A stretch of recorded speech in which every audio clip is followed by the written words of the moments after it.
When I moved to Cypress several years ago, touring the neighborhoods literally felt like you were shopping in an all-inclusive resort. One offered a beach and lakes and boats, and the other promised 200 miles of biking and kayaking trails. And coming from a city where a neighborhood was just a neighborhood, this was all new to me, and it felt like, wow, this is definitely the place to raise a family. They have amenities, they have things you can do in the neighborhood, they have activities.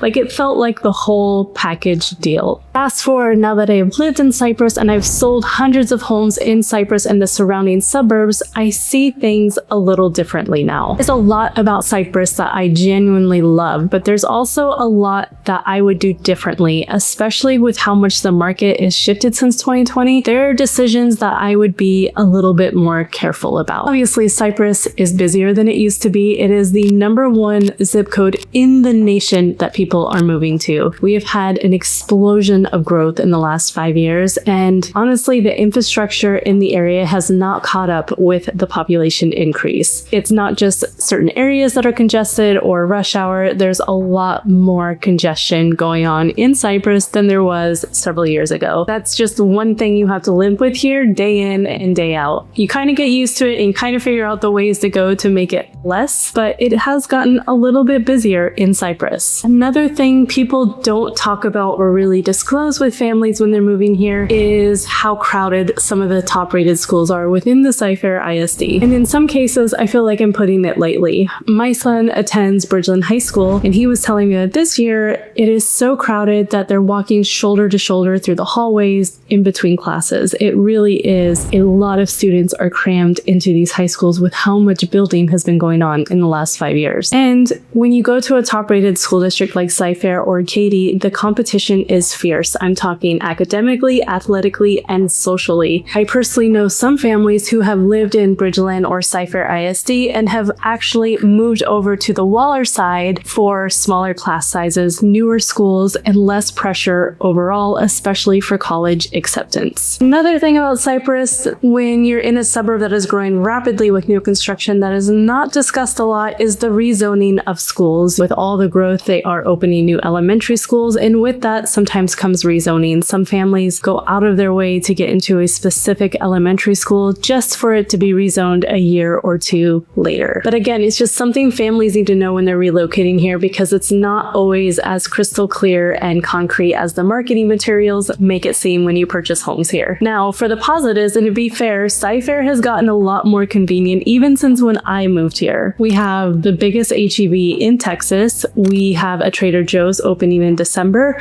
The first phase of Bridgeland Central was opened, which brought a few more restaurants and will continue to bring some more restaurants and things to do within the area. One of the best parts about living in Cypress and why it is a suburb I recommend to a lot of families relocating here is because it does check a lot of boxes when it comes to convenience. Everything you're going to need is going to be within the Cypress bubble. It's also a very family-friendly, people-friendly community, especially if you lock yourself into one of the master plan communities. I do think it's fairly easy to get your kids connected into groups and activities as well as yourself. There's lots of book clubs and ways to find friends within the community if you allow it. Talk about the new construction in Cypress and the housing market, because this is where it is really a big deal on deciding if Cypress booming is a good thing or not. When you walk through some of the newer sections that are being built or the newer neighborhoods, you can definitely feel a shift in the type of housing that is being built. Before 2020, we had a lot more variety of builders, a lot more variety in floor plans, exteriors, lot sizes, customizations within the homes. But in the last few years, builders have really doubled down on the copy-paste affordable housing. There are still lots of areas of Bridgeland that have strong semi-custom and custom homes and great builders, but there's also a huge influx of corporate high production home builders that are kind of changing some of the landscape of Cypress. And that's where the housing market piece of this gets really tricky on if this is a good thing or a bad thing that Cypress is booming the way that it is. Something to remember about these high production corporate home builders is that they're building for shareholders first, not homeowners. It doesn't mean the houses are bad, but it does mean that they sell them a lot differently than traditional real estate, and you have to be aware of what you are purchasing and getting yourself into. To be honest, most people would not buy these builder grade homes if it weren't for the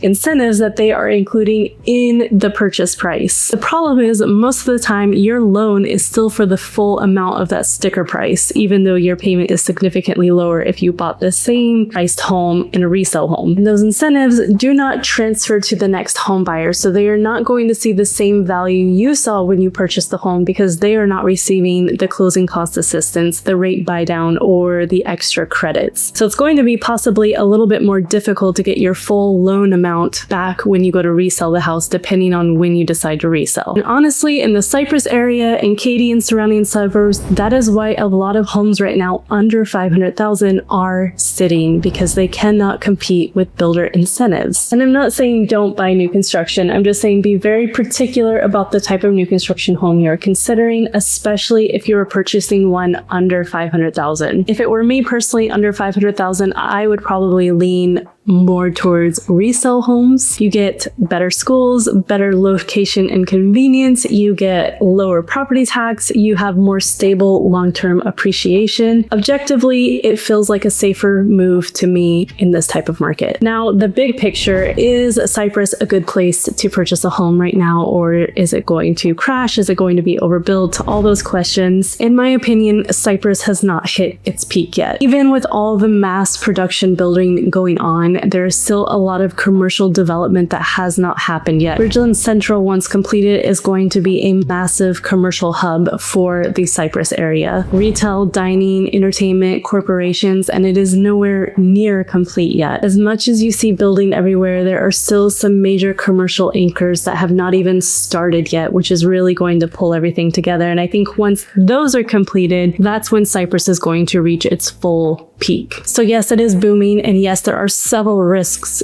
with purchasing within Cypress if you don't know what you're looking for, what areas to consider. But overall, it is one of the most well-rounded communities or suburbs to consider within the Houston suburbs. My family personally loves Cypress, and I do believe it will hold long-term value. But whether it feels booming or overbuilt, it really depends on the choices you end up making when you move here. If you are buying and selling in the Houston area and would like assistance, feel free to reach out. As always, thank you so much for watching, and I will see you next time.